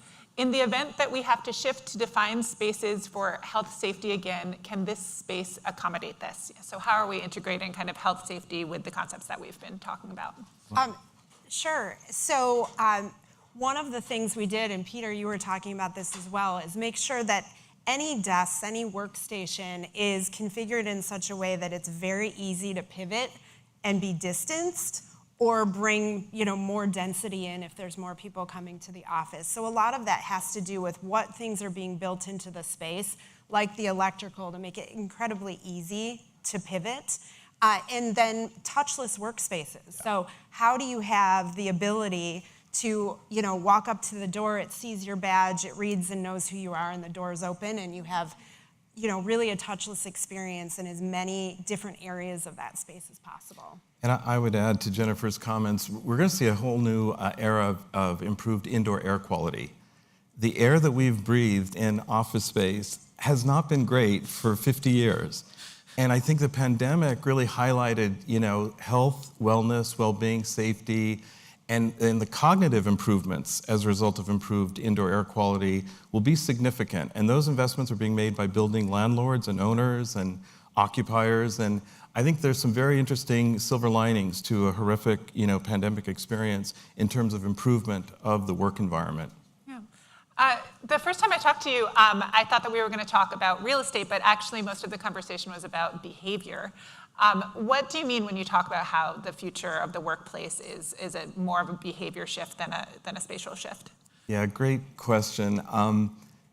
The challenge for many managers today, as we move towards hybrid, if you're accustomed to managing command and control, visibility in the office, and then all of a sudden you have all of this dynamism of people coming in 2 days a month, 3 days a week, how does one manage in this new, very dynamic, hybridized world? And so as we spoke in our prep sessions, the ability to create a change management architecture and change architecture that helps managers manage hybrid and then also helps employees. So when employees come into a beautiful space like this, they have an understanding of how does a non-territorial, activity-based, you know, neighborhood ecosystem, how does that work from a behavioral perspective? And if you think about a great airport as an example, I mean, the greatest airports are sort of designed so they're intuitive in terms of how you'll behave in those spaces. And I think we're seeing some of that come into smart workplace design so that it's intuitive, it's touchless, it's intelligent. And then the behaviors associated from management is sort of the organizational component that goes beyond that. And it's an area where many of our more progressed clients are investing because you want people to feel good about where they work and feel good about whom they work for. And then you also need to take care of the managers. It's because managers have had all the stressors and beyond that many employees have had. So it's a real management challenge, a behavioral challenge, but the more progressed companies, some of whom were here this morning on the panels, I think are addressing that in the fullest context. Jennifer, when you visit, say, the home offices of your friends, I'm sure the question that everybody has here is, how can I make my home office a peak experience? What are some of the kind of easy things that people can do to make it better? So really, a lot of the keys are, do I have access to natural light? Bring plants into the space, add in artwork. How are the acoustics? Is it all hard surfaces, or are there some soft surfaces to absorb some of the sound? And are there flexible seating arrangements? I mean, when I'm working from home, I might like to sit at a desk for a while, and then I want to move to more of like a lounge chair like this because I'm tired of sitting at the desk. So offering yourself in your home different variety of work, and also, do I need quiet or do I need music? Music is good for brainstorming and coming up with ideas, but maybe not so good if you're trying to write something. So really, you can do that. And one of the things that has actually come up in the last 2 years is we have been designing executive home offices with the layers of technology that are exactly the same as in the office place. So you can move from your home to your workplace really easily. If I can build on Jennifer's good examples, we had several large corporate clients who thought the pandemic would have been over like in 6 months. And so they really didn't provision at all for their employees. And now, 2 years plus almost, we're starting to see provisioning at new levels. I have one client that will provide a whole home kit for the home office at about $10,000 per employee to ensure you have the right monitors, the right ergonomics, the right audio visuals for hybrid workplace collaboration. And I think we're going to see some interesting, again, new investment opportunities to ensure those home workers are supported not only at the executive level, but at all levels. Peter works with a lot of Fortune 50 clients. So the calls that you're getting and the clients that you're working with, like, what are they doing generally? Are they keeping their own spaces? Are they downsizing? Are they doing smaller but nicer? Like, what's kind of the trend that's happening here? Again, it's a very diverse landscape, and I think we're seeing clients take sort of a surgical approach to investment. So if a client, let's say, has 100 sites, are there 20 sites that we want to ensure we're investing in for those peak experiences, for strong hybrid, smart workplace, collaborative investment? The other sites may be, less investment, but still improved upon. And then looking at co-working in suburbs, we found that, folks may not want to commute 2 hours into a downtown headquarters location, but they'll go to a co-working site 10 or 15 minutes away. And it sort of allows for that separation between work and home, and I think this ecosystem approach of the corporate office, the co-working site, the home office, the metaverse, the ability to really work anywhere and to be productive, per many of the good comments in this morning's panels, is really sort of the next evolution for the future of work. Thank you both. Pleasure. Thank you.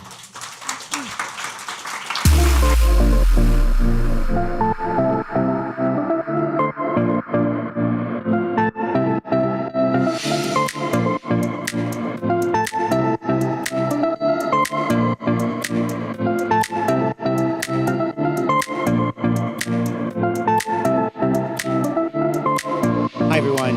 Thank you so much for staying with us this afternoon. Up next, we have a very special exclusive interview. David Weston, who does the Balance of Power show for Bloomberg Television, was able to sit down with the Secretary of Labor, Martin Walsh, and talk about many of the things we've discussed today. So without further ado, David Weston and Martin Walsh.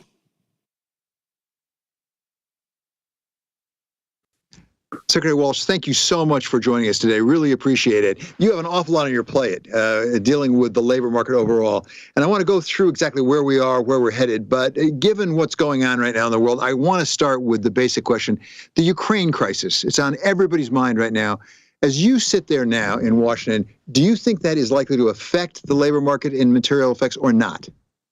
I think to some degree potentially will. Obviously, the longer it goes on, the longer the war goes on, the more complicated it is. I mean, there are products that are exported out of Ukraine that will impact us as a world. and certainly oil in Russia is going to impact us as well. Most of the Western world has, I think, refused or stopped importing of oil to countries. So that's going to have impacts. I mean, when you think about the economy, it is a global economy. So there will be impacts at some point along the way. Certainly it just adds to what we've been living with over the last 2 years with the pandemic. And this is a worldwide problem. It's not just the United States problem. It's a worldwide problem. So what impacts one part of the world will eventually impact all the worlds. What about the economy more broadly? We obviously have had unemployment going down fairly steadily here, a lot of job creation. How much is that tied into GDP growth and possible effects on really reducing some of the growth because of the conflict? Well, it's great. It's certainly, seeing the unemployment come down is good. We're not fully back to where we were pre-pandemic levels, but we have other factors going on now. We have inflation that we're working on, and policies for inflation. We're seeing rising gas prices. Again, we have to work on bringing those costs down. So I think over the next several months here in the United States, there's going to be a lot of action, hopefully, by the president and by obviously my department and commerce and the rest of us working hard to bring costs down. So there's still a lot of unanswered. There's still a lot of questions that we have to wait to get answers on as we move forward here. Before we answer some of the questions coming up, give us your sense of a snapshot of right now where we are in the labor markets. You're a little bit more than a year into the Biden administration. How would you describe the state of the labor market right now? What do you like about it? What are you not quite so satisfied about? Well, I think we first of all, we have a strong labor market. When you think about 7.4 million people returning back to work, unemployment at 3.8%, those numbers are good numbers. We probably have about 3 million people that we still want to get back into the workforce as we move forward here. I think what I like to see is in last month's job report, we saw people with less than a high school education, lowest unemployment rate since 1992 when we started counting it. So that shows you that people are going back to work. Areas that I'd like to see more improvement in are certainly getting more women back into the workforce, more African-American women back into the workforce. Some of those issues and challenges that women have is lack of good, strong childcare. And there's still a fear of the pandemic out there that we have. I think we have a real opportunity here in the government. The president is pushing legislation for childcare. We are certainly working here at the Department of Labor for workforce development and pre-apprenticeship and apprenticeships. I think we have a real opportunity to really help educate the workforce moving forward. We saw people last year leaving jobs for better jobs or leaving jobs because they weren't satisfied in their jobs. And I think we have a place to play in that space, not just the federal government, but local governments, mayors and town managers and governors. We have a real opportunity here to come back stronger from the pandemic, to really help boost and create the middle class. And as the president said at his State of the Union, push the economy from the middle class out and the bottom up. How do you do that? We did hear the president of the State of the Union talk about that. And particularly, let me ask about those job numbers that we had from last month. Many more jobs created than was expected. At the same time, real wages were not going up because the inflation is eating into all or most of any raises being given. Yeah, well, I'll come back to that in a second. So one way I think that I'll give a quick story, supply chain. When at the end of last year, I should say the beginning of last year, the end of 2020 into 2021, we had real supply chain issues. The ships were backed up at the ports. We were trying to get ships in here. And when we dove into what the challenges were, one of the biggest challenges was trucking. So we sat down with Secretary Buttigieg, myself, transportation, and we came up with the 90-day trucking challenge. That's creating a pathway into trucking through a pre-apprentice program. We have hundreds of companies that signed up. So if we're really intentional about our work, we can really move the needle moving forward so we can create opportunities and we can take the jobs of trucking and maybe input nursing, input mental health counselors, input technicians, whatever you want to put in there. We can create those pathways. Historically, people have thought of pre-apprenticeships as construction, but really pre-apprenticeships can be any industry, number one. Number two, we saw wage growth last year up to 5.2%. In the hospitality industry, we saw as high between 13 and 15%. So we saw real good wage growth, but we also saw inflation. And I think what we have to do is not panic necessarily, but lay out a plan, stick to a plan. The president has a plan to lower the cost at the kitchen table. That was his intention. Some of it's supply chain issues, which is a big issue, making goods. Now it's not going to be solved overnight, but making more product here in America for the future. And that's something that we have to do. And then we also have to be very, very focused on how do we bring inflation down. Obviously, with the Ukraine situation, what's happening in Ukraine and Russia, that's going to be complicated a little bit here in the short term. But the plan the president had was over the course of the year to bring inflation down. So we have to do everything we can to bring inflation down as we continue to, I guess, revert to a new norm.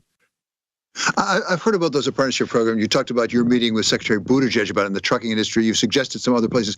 Explain to those of us who are not familiar with it, how does it work? What's the role of the private sector? What's the role of the public sector? I mean, who pays the money?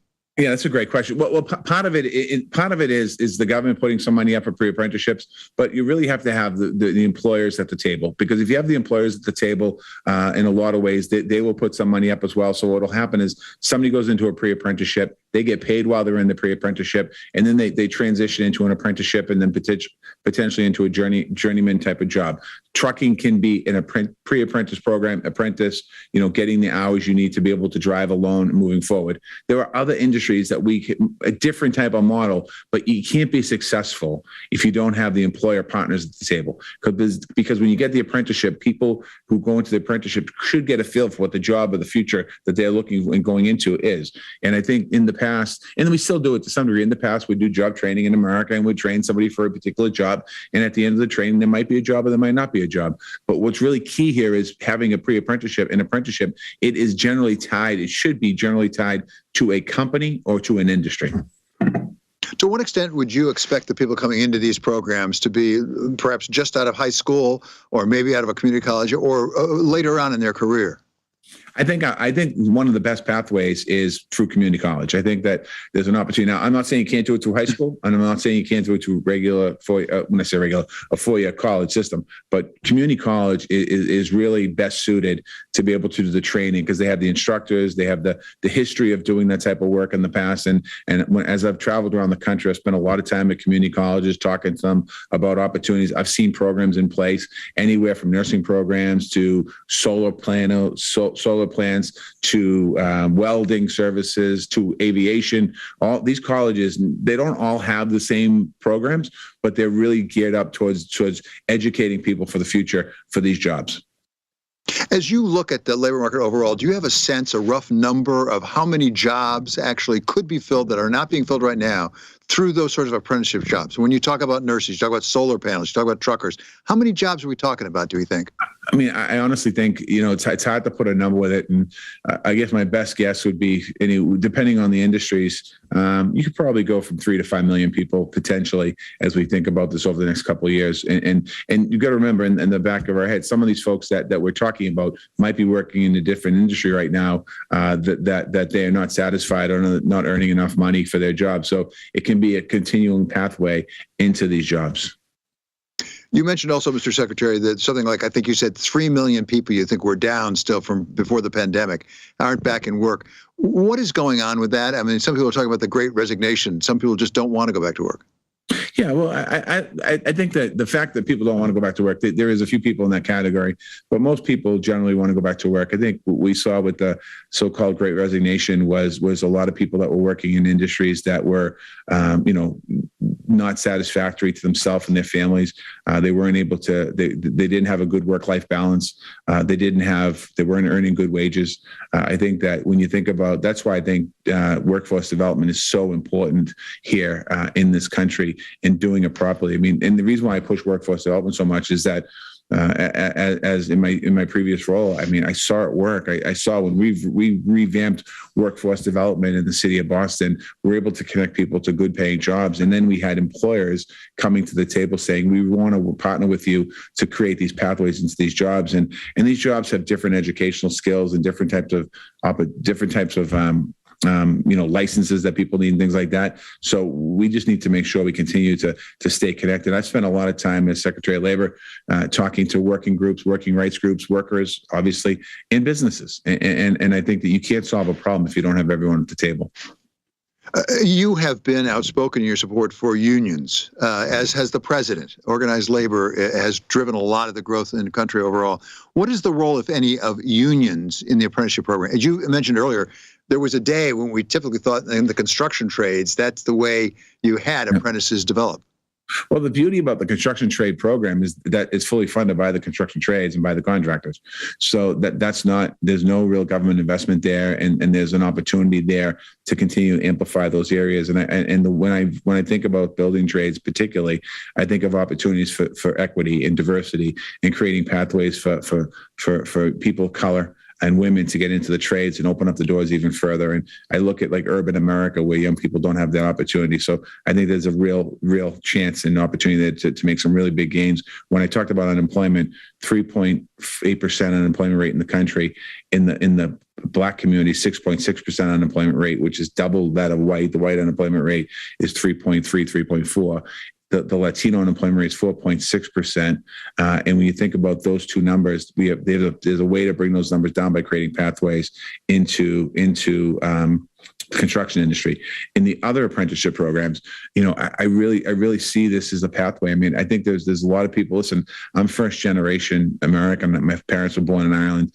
I wasn't exposed to college as a kid. I wasn't exposed to office work as a kid. I was exposed to construction, and that's what I knew growing up. And I think that a lot of kids that we have in America, their families have been in different industries, and God love them putting food on the table. But to get the kids, the next generation, to the next level of employment, so they can actually become part of the middle class, buy a home, buy a car, take care of the family. This is going to be crucial. I think this is also the future of work, quite honestly. I think the future of work is not just about, what the office makeup is going to look like, but it's going to be how do we make sure, whether we use our high schools, whether we use our community colleges, our colleges, or job workforce development, how do we create more pathways into the workforce? There are those who think that there are some structural factors that are really deterring employment.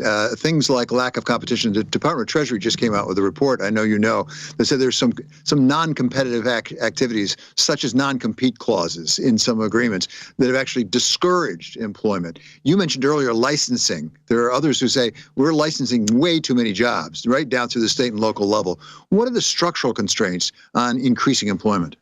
Well, you could create pathways with licenses. I mean, one of the challenges that we had with truckers is CDLs. We had people waiting for CDL licenses in states across the country because of the pandemic, and offices were shut down, and we created a pathway there to relieve some of the burden there. I think when you talk about licenses, it's important to have, in a lot of industry, have licenses to be part of the industry, but it's important to work with local government to make sure that accessing those licenses is not like trying to, you're not trying to buy a 60-story building in downtown somewhere. You're talking about creating a pathway into a career. And I think that what we should do is remove some of the obstacles we can. I'm not saying you don't weaken the profession. You strengthen the profession by having licenses, and you strengthen the profession by having real strong workforce development. But you also create, again, I don't mean to keep going back to it, but when I was the mayor, we revamped the way we did licensing, and it was a long, arduous process to get a license to remodel your kitchen or build a home or do whatever it was. And we streamlined the process. And when we streamlined the process, we went back to the contractors and asked them how they felt about it. And they felt it was an easier process to cut down on the red tape and cut down on the cost for their legal fees. So we can do the same thing when you talk about workers in America. We can streamline some of it and cut through some of the red tape. When those of us in New York talk about the labor markets, and maybe this is true of some people in Washington as well, we tend to think of it as a national market. But in fact, there's a lot of variation across the 50 states.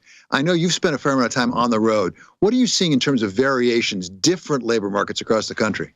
There's no question it's a national market. And I think that we have to understand that, recognize that. We have so many national companies. And as a matter of fact, we should have immigration reform and have an international market in some ways, because I think that will alleviate some of the burden. But when you talk about, when I go around the states, it's a robust opportunity. So when I think about the infrastructure bill, that the infrastructure law that the president passed, I think about opportunities to expand rail, expand roads and bridges, expand clean drinking water to cities and towns all across America. And those cities and towns then can turn their cities around. And if they have good public transportation and good connectivity, they can become regional hubs for business. And I think that will create more opportunities in those regional areas.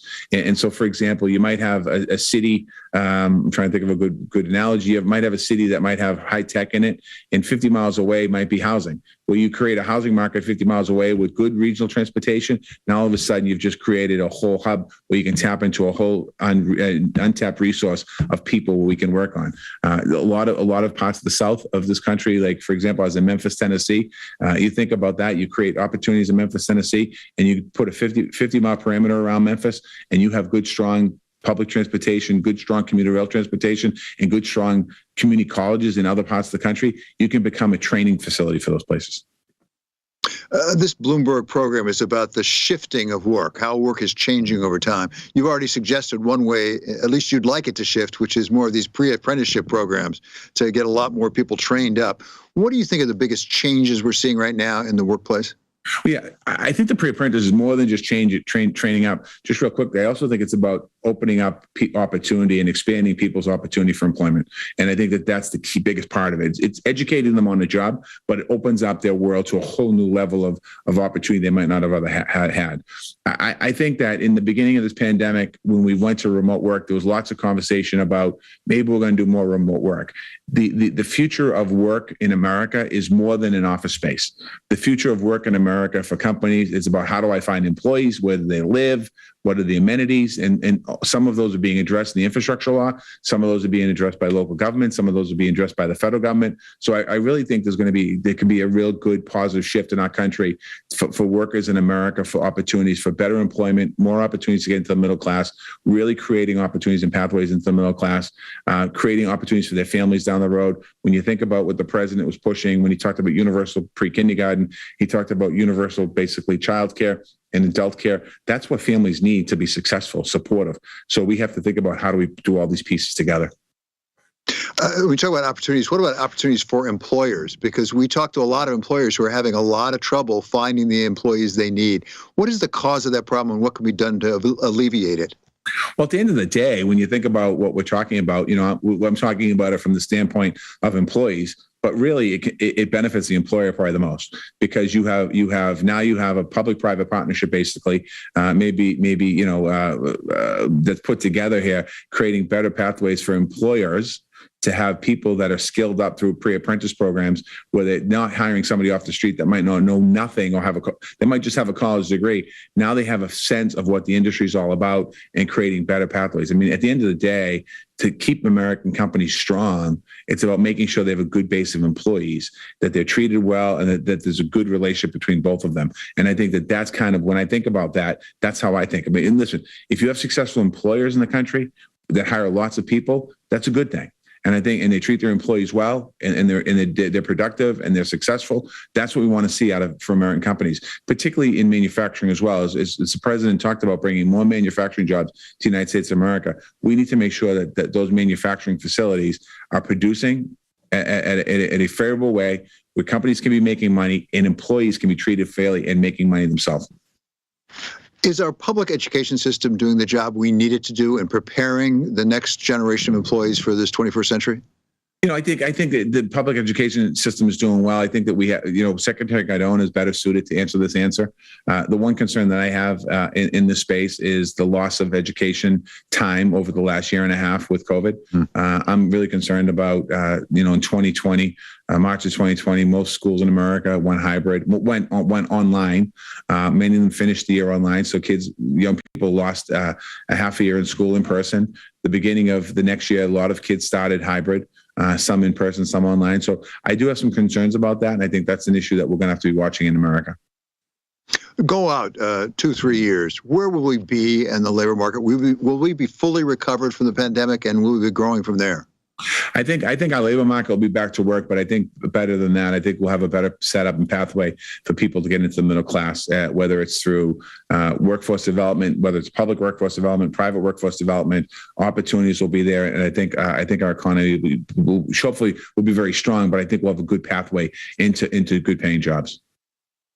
Okay, Mr. Secretary, it's really terrific for you to spend the time with us today. That's Secretary Marty Walsh of the Department of Labor.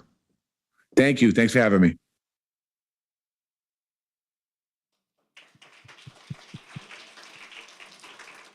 All right, so that brings our program today to a close. I want to thank all of our speakers, all of our moderators, and especially all of you. I want to thank our online audience for staying with us today.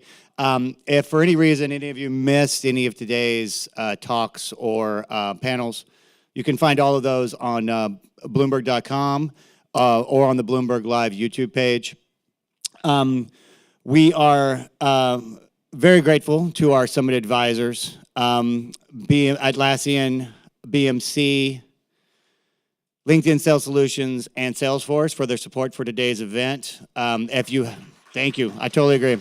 If you haven't had a chance to visit with any of those folks, please take the time to, or you can go to the BloombergLive.com page to learn more about those sponsors. I also want to encourage all of you to keep the conversation going. This will not be the last work shifting event. We have more of these conversations coming up in the future. It's a very, very important focus for us at Bloomberg News. So please continue to follow us at Bloomberg Live, #WorkShifting to access any of the content on social today. And also, if you enjoyed today's event, we have another one coming up right here in this space, March 22nd and 23rd.